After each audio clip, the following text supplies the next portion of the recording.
Good afternoon. Good afternoon, friends. My name is Alena Shautsova.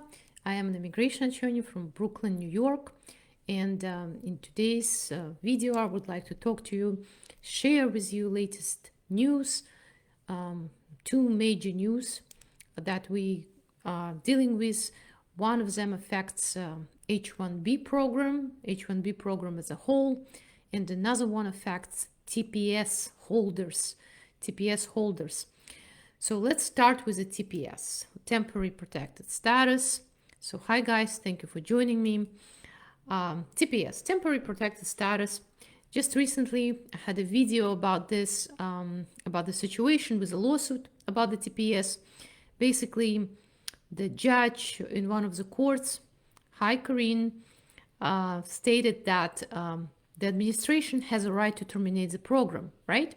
And we're talking about 300,000 people or more that are going to be affected, just the holders of the TPS, right? Not including the family, their families, their family members. Hi, Dida. Hi, Joanne. Not including other affected parties, employers. So it's a lot of people involved with this TPS situation, a lot of TPS holders. So many of them are now thinking about how they're going to stay, how they're going to fix their status, right? If TPS is taken away. Hi, Farrell. So what to do in this situation? And of course, some of them heard, and many of you may have heard about this adjustment of status. And many of you may know that to adjust status in the United States, for the most part, you need to show what's called a legal admission, legal entry. It can be actually admission, inspection, and an admission is when a person comes on a visa, or a person has to be paroled. Parole is different than coming on a visa for legal terms. In both situations, you're allowed to come to the United States, but legally, the legal consequences of being paroled or being inspected and admitted are a little bit different. So what happened recently in August was that Administrative Appeals Office, I believe, issued a decision saying that those TPS holders that traveled outside of the United States and were paroled back, they traveled using advance parole and were paroled back, if prior to receiving TPS status, they were not admitted and inspected and admitted or paroled, that travel on advance parole is no longer going to count for adjustment of status purposes. This is like a reversal of the long-standing USCIS policy that parole is valid for adjustment of status. Now there is a decision saying that it's no longer going to be valid for TPS holders. So if before you were not inspected and admitted, now if you have advanced parole and you traveled outside of the United States and came back, it's not going to count. Crazy, right? Because there were many people who actually received green cards this way. Well, the policy does say that it's not going to preclude those people, preclude them from receiving naturalization or citizenship, but it will affect those people who departed and returned on advanced parole, TPS holders departed and returned after August 20th, 2020. So if you manage to do this travel before August 20th, 2020 and came back, you can still use that parole for adjustment of statuses. But if you would like to travel on advanced parole today and come back tomorrow, let's say, it's no longer be counted as a valid legal entry for adjustment of status purposes. But there are some states in the United States, imagine or not, that have a different law for TPS holders. It's 6th and 9th federal circuits. And I'm going to name here the states. If you reside in those states and you are a TPS holder and you're filing for adjustment of status, you don't even need to travel on advance parole. just the fact that you received TPS by itself is considered to be an admission, or that legal entry that you need to file for adjustment of status, okay? So it's a huge, big difference in your legal situation. So what are those states? Where do you need to live in the United States if you're a TPS holder to be able to adjust your status without advance parole? It is, so it's 6 federal circuit. It's Michigan, Ohio, Tennessee, and Kentucky. Okay, if you're from one of those states and you're filing your paperwork as a resident of one of those states, you don't need advance parole. You don't need legal entry at all, because their grant of the TPS is an admission by itself. Also, Alaska, Arizona, California, Hawaii, Idaho, Nevada, and I cannot read my own handwriting, but 9th Circuit, okay, you can Google 9th Federal Circuit, you will see which states. So this is how immigration laws are working in the United States, all right? It's crazy. If you are from New York, if you live in New York, and you traveled in September to see your grandma in Mexico, and let's say not Mexico, let's say El Salvador, right? People from El Salvador have TPS. You're out of luck. It doesn't matter that you were paroled in. But if a person just like you, who resides in California, did the same thing, they can get their green card if now they have somebody who's sponsoring them, immediate relative. Immediate relative is a child who's a U.S. citizen and 21 years old, for example, or a husband who's a U.S. citizen. That's the situation that we're in, okay? You need to know about that, because if you're planning on filing for adjustment of status, because if you're afraid that your status will be terminated, you need to plan ahead. You need to know this huge change. Also, TPS, many TPS holders have, orders of deportation, because an order of deportation actually does not prevent a person from receiving TPS status, right? So for those of you who are in this situation, you may try to file a motion to reopen, okay, which may be denied, and you may have to appeal it to the Board of Immigration Appeals. I don't know why it works like that, but usually Board of Immigration Appeals looks at those motions more favorably than the entry-level immigration judges. And if you're from one of those states that I just mentioned, you can show that you are adjustable, and you perhaps may show some hardships to a U.S. qualifying relative, okay? You may be able to win your motion to reopen. It's very, very important, all right? There are motions to reopen that can be filed regardless of how many years passed from the time you were ordered removed, as long as you can show possibility of relief, that you are adjustable, you can try your luck. And from my experience, you have a better luck with the Board of Immigration Appeals. Those are called sua sponte motions, okay? When the court exercises its own authority to fix your immigration situation because you deserve it, right? So this is what it is. This information may be helpful to people with TPS status in certain situations, residing in certain states, or traveled and returned before August 20th, 2020, traveled on advance parole. So this is the TPS news. And of course, we have H1B news. H1B, what happened with H1B is, it's one of the most popular work visas program in the United States. H1B visas reserved for so-called specialty occupations. Basically, when you have some higher skills, I would say in common language, higher skills than usual, than normal, than ordinary, you can qualify for that visa. And that's how it was for many, many years, from the time it was allowed, it was invented, it was implemented. But now the Trump administration is taking drastic measures to basically slash this program.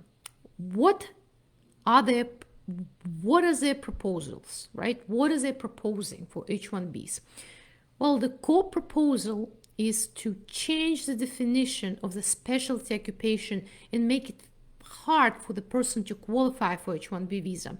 Now you will have to show the specific connection between the education that you received and specialized knowledge, highly specialized knowledge, okay? It means that if you just say that for the position bachelor's degree is required, it's not longer enough that it's just a bachelor's degree. It has to be specialization within a bachelor's degree, and you have to show how what you studied connected to the job duties that you're going to be performing, all right? So taking it in a simple language, I guess, it's going to be hard to qualify for H1B. It's getting very technical. And of course, if you're dealing with a small employer, it will be very difficult for them to sponsor somebody on H1B visa. Another situation is that now they're proposing that those workers or those visas that will be used at work sites. Work site, third party, is an employer, but not the employer that files the petition. A petition is filed, let's say, by an agency, and they place you to work with a third party, right? With your employer, third party. So for that type of arrangement now, H1B will be valid for only 1 year. Even though for the regular situations, H1B petition, if approved, is valid for 3 years. Okay, that's a huge change, of course. So they're really going after that employee-employer relationship to make sure, basically to cut off those agencies, I'd say, right? Because all that is basically targeting the agencies, so all the new proposals, stricter connections between the employer and employee. You have to show that you have specific contracts for the work you're trying to employ this person for. And of course, the biggest change in H1B industry, it's a new prevailing wage determinations. The thresholds for the wages an employer has to show can pay or will have to pay is going up. I believe the way they calculated it, they took the money that people get in the industry and they said, well, wait a second, people get so much more than prevailing wage that we're determining should be paid now, so perhaps the wages have to be higher. But what they didn't take into consideration is that a lot of H1Bs are being used by big, huge companies with a lot of money, okay? Like Apple, Google, Oracle, huge companies. They have tons of money. And of course, they pay high wages. But there are also small companies, right? That will not be able to keep up, basically, with the wages that are offered and actually paid by the large companies. So what's going to happen is basically H1B, from what I understand now, is going to be reserved for the big payers, big employers. Because a small employer, you know, it's hard for them to pay $100,000 salary, right? If they counted to hire somebody for, let's say, $50,000. So that's what's happening in H1B. Those are the main changes. They're changing definitions of the key terms. They're changing the definition of the specialty occupation, changing the time limit for which H1B can be issued, petition can be issued for the third parties, locations, and the money that you as an employer will have to pay are going up.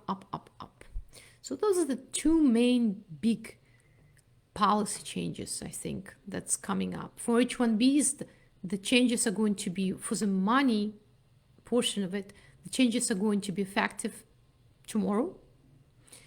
And for the rest of the changes, I believe 60 days from the day of the publication, I believe from October 6th, if I'm not mistaken. So that's what we are looking at right now. Okay, for H1B, it's our employment sector, so huge changes are coming. going to affect all new petitions, extensions. You need to know about that, especially if you're from tech, IT industry. That's basically the industry that they're targeting, right? Because a lot of H1Bs are being used in the tech industry. And now, guys, if you have questions, I'll be happy to answer them. Hi, Shakira. Hi, Diado. What's TPS? Temporary protected status. Hi, hello, Atamjit. Hi, Azim. Thank you. My wife got visa interview date next week at USCIS in Mumbai. That's great. Great news. Hopefully everything is going to go smoothly. How, Ramdane? Can I ask you about the visa? Sure. Hi, Suzette. Okay. Hi, good afternoon. My brother and his family filed for citizenship from October 2019 and did not hear anything as of yet. Is there any advice you can render for us, please? Well, sure, you have to follow up with USCIS. I mean, it's kind of a long time not to hear anything from them. If the application was submitted in October of 2019, now it's basically, what, a year? It's a little bit long, right? I would start with placing an inquiry on your case. It may be, perhaps you should talk to your attorney as to possible reasons for maybe extended investigation of some sort. If there are no reasons of that sort, you can place an inquiry, call your senator, congressman, ask them for help, see what's happening, okay? How long wait approval from USCIS? Depending on what you filed, you can check the processing times. But I'm going to tell you that the processing times are just a suggestion. It depends on the case, you know, what you filed, where the person is from, what is your immigration history, what's the person's immigration history, if anything, any other issues that can be. Hi, Malkit. Hi, madam, I have a case. My visa coming, so I cannot go back my country. Maybe you're asking about asylum if you cannot go back to your country, or something else. If you could specify, I would be happy to answer your question. Hi, Mohammed. Any citizenship interviews happening now in New York State, are they going to use the old fingerprints in their behind? Yes, the citizenship interviews are taking place. If they're going to use the old fingerprints, I do not have any citizenship cases where they were using old fingerprints. I know that they're using old fingerprints for I-751 petitions, all right? But I'm not sure what's going to happen. I cannot tell you what's going to happen with the citizenship naturalization application, because I know that prior, I'm not sure when it started, but before, the fingerprints were kept in the system only for 15 months. And that was the reason why you would have to constantly update your fingerprints, okay? I know that was changed, and now they kept, I think they have a bigger storage now. So I guess it depends on particularities of your case. If you were not called for the fingerprints or didn't receive a notice that your fingerprints are going to be reused, you probably will be called for the fingerprints, okay? But they are calling people for the fingerprints too. Hi, Majinar. Good afternoon, Ramil. Hi, Marcus. I have a U visa case. My visa EAD coming, so I'm traveling out of the country. You have a U visa case and your visa EAD is coming, so you're traveling out of the country. I think you should speak with your attorney about that, okay? If your U visa was approved, or you had a pre-approval and that's why you received a work permit, or you received your U visa status already, because I'm not really sure what's happening here. I think the best for you is to rely on advice provided by the lawyer who worked on your case, okay? I know that rarely a U visa case would be filed without an attorney, almost never.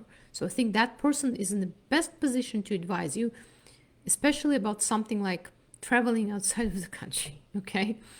Because you don't want to get stuck right now outside of the United States, right? So you should make sure that you are aware as to what you need to do to get back, okay? Because you may have to file for a U visa if I understand you correctly. I'm a New Zealand citizen looking for sponsorship job. I'm a graduate in Bachelor of Arts. Unfortunately, I do not provide those kind of services, okay? Only immigration services, but I'm not matching people with their potential employers, unfortunately. Hi, Sunshine. Hi, Mohammed. Are they still going to double the price on adjustment of status applications? Right now, the new fees for USCIS applications are the same, because there was a court order a day before the new fees were supposed to kick in, enjoining or stopping the government from implementing the new fees, okay? But for how long it's going to last, we do not know. Maybe there will be an appeal and the government will be allowed to raise the fees. So we're going to see. But right now you can still use the old fees. Eventually, of course, they're going to go up. They always go up. They never go down. They always go up. But right now you can still file your cases under the old or current fee schedule. Okay. Hi, Marcus. I waited my interview 4 years ago, but immigration never called me. I don't know why it's taking so long. Marcus, what did you file? Please let me know what application you filed. If you filed for asylum, then it's not surprising, okay? Because many people are in the same situation, unfortunately. Asylum cases have huge backlog, huge. And sometimes it's not uncommon to wait for your interview for 5-6 years, okay? In rare cases, people wait for longer than that, but that rare. Good afternoon, Boomba. My I-45 case was reopened. Do you know how long they will take before they make a final decision? Really do not know. What did you receive? Did you receive a notice that your motion to reopen was granted? So usually, if that's what you received, probably within 60 days, you should get the decision. But also it's, unclear why it was denied, I guess, or closed in the first place. So depending on what happened in your case, but generally speaking, I would say within 60 days after you receive the notice that the motion was granted, you're going to receive a decision, okay, as to what's going to happen. Hi, Alejandro. No question, just want to say thank you for all the information you gave us. Oh, thank you, Alejandro. That's very sweet of you. Thank you. Hi, Dimple. Hi, Tony. I just want to ask if the employee sponsorship is still banned until December. For the most cases, yes. Okay, for the most cases. There are some cases for H1B and L1B cases filed by large employers that sued the United States government, so the ban seems to have been lifted. But for the most cases, yes. Does the Presidential Proclamation 1014 affect IR5 visas? That's U.S. citizen filing for a parent. Correct. It does affect, yes. It's been 480 days and my husband refugee asylum. He got EAD and Social Security, but didn't get interview yet. And my daughter in March wait for the result to be with him. Oh, yeah, it can take long time, guys, before you can unite, because my husband refugee asylum. So there is a difference between refugee status and asylum status, okay? If he received his work permit, I assume that he filed for asylum in the United States. And if you are outside of the United States, you will not be able to join him until he wins his asylum case, all right? Oh, Marcos, you filed for asylum. Yeah, it takes forever. So you're not the only one. Many people, unfortunately, are waiting for the interview for a very long time. Master hearing, hi Imran. Master hearing is in June 2021 for cancellation of removal case in Newark, New Jersey with Judge David Chang. Is he strict? His asylum approval denial rate is 90%. Listen, Is he strict? Well, judging by his asylum approval denial rate 90%, what do you think? I would say that yes, right? But if you have a compelling cancellation of removal case, okay, then cancellation of removal is not asylum. You also, I would probably, you need to see the countries that he's denying. What is the types of claims that he's hearing, all right? Perhaps they're all from the same country, or majority of them from the same country. But cancellation of removal has a very different standard to win, okay? You just need to prepare very well. Who is your qualifying relative, the hardships, to prove that you were in the United States for I assume 10 years, right? If you have a cancellation of removal, perhaps it's for non-permanent residents. So things like that. Make sure you have a very good paperwork for your case. It's very, very important. And if it's in June 2021, you need to start preparing it already. I hope you started preparing it for your cancellation removal case. It's very important. Hi, Abed. If someone filed for asylum and waiting for interview and have minor kids out of the US, is there a way you can ask for humanitarian visa for them? Of course you can ask, but it's hard to receive it, okay? Very hard. Very, very rarely you'll be able to receive it. Only if they're in imminent danger, you will be able to receive it. And even in this case, it takes them minimum 90 days to make a decision, okay? So you can always try to file for humanitarian parole. Absolutely. Why can't you? Of course you can. You can try. Maybe, sometimes when I would think it can be successful is when, let's say, there is a situation going on in the country with an invasion, maybe with the war that's getting worse than it was at the time of you leaving. Then perhaps you will be lucky and they will listen to you. It's called humanitarian parole. Andrea K. Is 944 form still required for adjustment of status application? I'm from New York State. Yes, it is required. If you submit your application to USCIS prior to October 13th without form I-944, they will accept it, but will request it later. After October 13, 2020, you must submit I-944 together with your adjustment of status package, okay? Very, very important that you know that. All right, guys, thank you very much for your questions. Thank you for joining me today. Hope that you like this presentation and information. Please like, share this video, and I hope to see you soon in my future live Q&A sessions, so I will be able to answer more of your questions. And I'm sorry if some of the questions I was not able to answer. Please save them, and I will answer them next time I see you. Thank you very much and have a good night.